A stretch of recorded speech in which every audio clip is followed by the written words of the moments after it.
जानते हैं GNM nursing क्या है। जीएनएम नर्सिंग कितने साल का कोर्स होता है। जीएनएम नर्सिंग कौन लोग कर सकते हैं। एडमिशन प्रोसेस क्या है। जीएनएम नर्सिंग के फीस कितने हैं। अगर आप लोग को नहीं पता है तो चलिए हम लोग जानते हैं। Good morning everyone. चलिए हम लोग जानते हैं जीएनएम नर्सिंग क्या है, जीएनएम नर्सिंग का एडमिशन प्रोसेस क्या है, जीएनएम नर्सिंग कौन कर सकते हैं, जीएनएम नर्सिंग के सिलेबस क्या है, जीएनएम नर्सिंग की क्वालिफिकेशन क्या है, जीएनएम नर्सिंग का एडमिशन प्रोसेस कैसा होता है, आखिर जीएनएम नर्स को क्या काम करना होता है। इस वीडियो से मैं आप लोगों को कंप्लीट जानकारी दूंगी। इस वीडियो को लास्ट तक जरूर देखें। और जीएनएम नर्सिंग आज के डेट में काफी ट्रेंडिंग नर्सिंग कोर्स है। इसका वैकेंसी काफी ज्यादा आजकल आता है और जीएनएम नर्सिंग काफी ज्यादा संख्या में लोग करते हैं। ठीक है, तो जीएनएम नर्सिंग क्या है, चलिए हम लोग अभी डिस्कस करते हैं। जीएनएम का फुल फॉर्म है जनरल नर्सिंग एंड मिडवाइफरी। ठीक है, जीएनएम का फुल फॉर्म है जनरल नर्सिंग एंड मिडवाइफरी। यहाँ पे बहुत सारे क्वेश्चन लिखे हैं।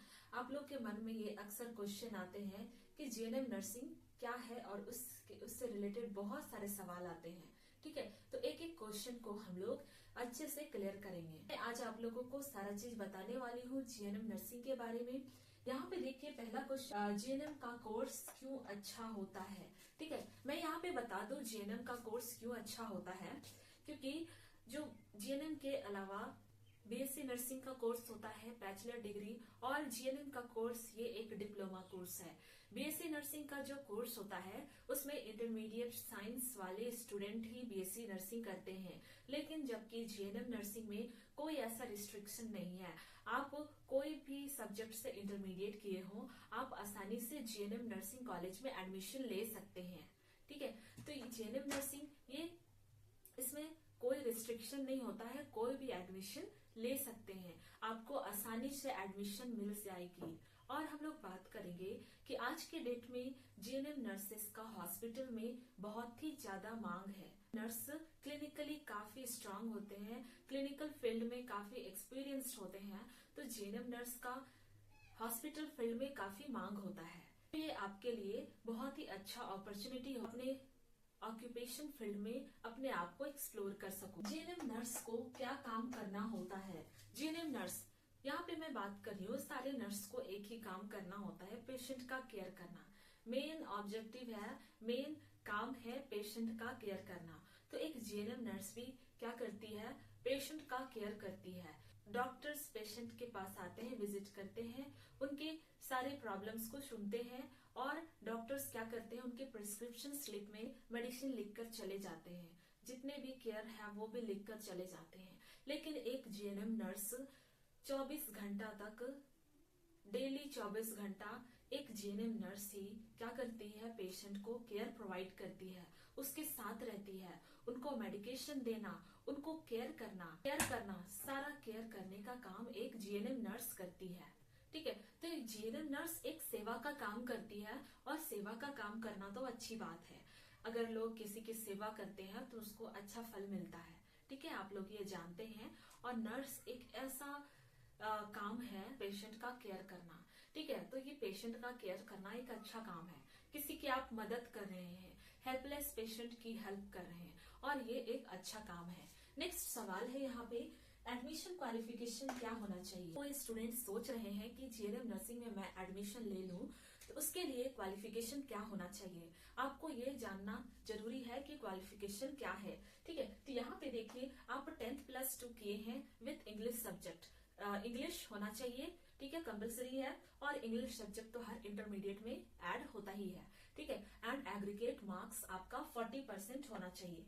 ठीक है, एंड कुछ ऐसे एएनएम नर्स हैं, ठीक है, एएनएम नर्स, ठीक है, वो भी अगर करना चाहते हैं जीएनएम नर्सिंग तो वो भी कर सकते हैं। ठीक है, उनको एएनएम का जो स्टडी है एक रिकॉग्नाइज्ड यूनिवर्सिटी से कंप्लीट होना चाहिए। ठीक है, इंडिया नर्सिंग काउंसिल से रजिस्ट्रेशन कंप्लीट होना चाहिए, एंड उनका एग्रीगेट मार्क्स 40% होना चाहिए, तभी एक एएनएम नर्स भी जीएनएम नर्स का कोर्स कर सकती है, एडमिशन ले सकती है। ठीक है, तो यहाँ पे ये है एडमिशन क्वालिफिकेशन। ठीक है, नेक्स्ट है एडमिशन कैसे लें। ठीक है, जीएनएम नर्स एडमिशन कैसे लें, ये बहुत ही इम्पोर्टेंट सवाल है। क्योंकि पहले क्या होता था कि एक जीएनएम नर्स इजिली कॉलेज में जाकर मार्क्स के बेसिस पे एडमिशन ले लेती थी, ठीक है। लेकिन अब ऐसा नहीं है। अब कैंडिडेट्स को एंट्रेंस एग्जाम देना होता है। एंट्रेंस एग्जाम को अगर वो क्लियर करते हैं तो उनको गवर्नमेंट सीट दिए जाते हैं। अगर वो एंट्रेंस एग्जाम क्लियर नहीं कर पाते हैं तो उनको डरने की कोई बात नहीं है, क्योंकि वो कोई भी अपने मनपसंद प्राइवेट कॉलेज में आसानी से एडमिशन ले सकते हैं। बस उनको टाइम से एडमिशन के लिए जाना होगा, ठीक है। तो अभी के डेट में क्या हो रहा है कि आपको एंट्रेंस एग्जाम देना है और एंट्रेंस एग्जाम के थ्रू आप एलिजिबल होंगे जीएनएम नर्सिंग में एडमिशन लेने के लिए, ठीक है। तो यहाँ नेक्स्ट सवाल है, कोर्स की फीस कितनी होती है? पहले फीस बहुत कम था, लेकिन आजकल के डेट में प्राइवेट कॉलेजेस फीस को काफी ज्यादा बढ़ाते जा रहे हैं। तो जीएनएम कॉलेज में आपको हॉस्टल में रहना है, फूडिंग लॉजिंग सारा फी मिलाकर यहाँ पे मिनिमम फी मैं बता रही हूँ आप लोग को 3,50,000 है, एंड ये मैक्सिमम 5 लाख 6 लाख 7 लाख तक भी जा सकता है। ये प्राइवेट कॉलेज पे डिपेंड करता है, ठीक है। लेकिन आपको घबराने की जरूरत नहीं है, क्योंकि यहाँ पे जो गवर्नमेंट है स्कॉलरशिप प्रोवाइड करती है। और स्कॉलरशिप जीएनएम कोर्स में जो भी रिजर्वेशन कैटेगरी के बच्चे होते हैं उनको स्कॉलरशिप प्रोवाइड करती है गवर्नमेंट, ठीक है। तो आप हर साल 50 से 60,000 तक स्कॉलरशिप ले सकते हैं, ठीक है। तो यहाँ पे जीएनएम का कोर्स 3 साल का होता है, तो आप तीनों साल 50,000 ले सकते हैं, ठीक है। तो ये आप फी में भी इन्वेस्ट कर सकते हैं, ठीक है। चलिए नेक्स्ट सवाल है, कितने साल का कोर्स होता है? जीएनएम नर्सिंग का कोर्स 3 साल का होता है, जिसमें आप 2.5 ईयर प्रैक्टिकल प्लस थ्योरी सीखेंगे, ठीक है।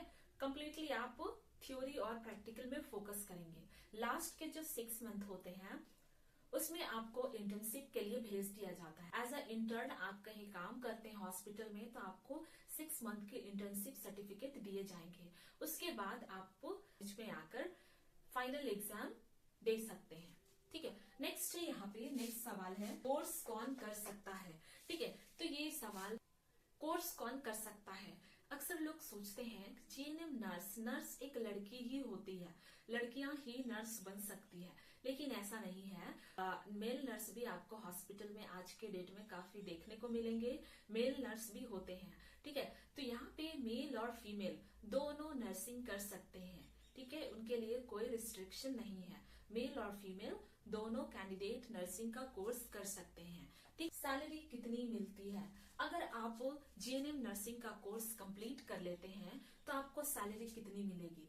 क्योंकि कोई भी कैंडिडेट अगर वो सोच रहा है नर्सिंग करने का, तो वो ये भी सोच रहा है कि मैं एक केयर का काम करूंगा, सेवा का काम करूंगा, जो कि एक अच्छा काम है, ठीक है, बहुत पुण्य मिलता है, ठीक है। तो ऐसे लोग सोचते हैं, लेकिन कहीं ना कहीं लोगों को इकोनॉमिकली भी हेल्प मिलना चाहिए, लाइफ में इकोनॉमिकली भी उसको स्ट्रांग होना है।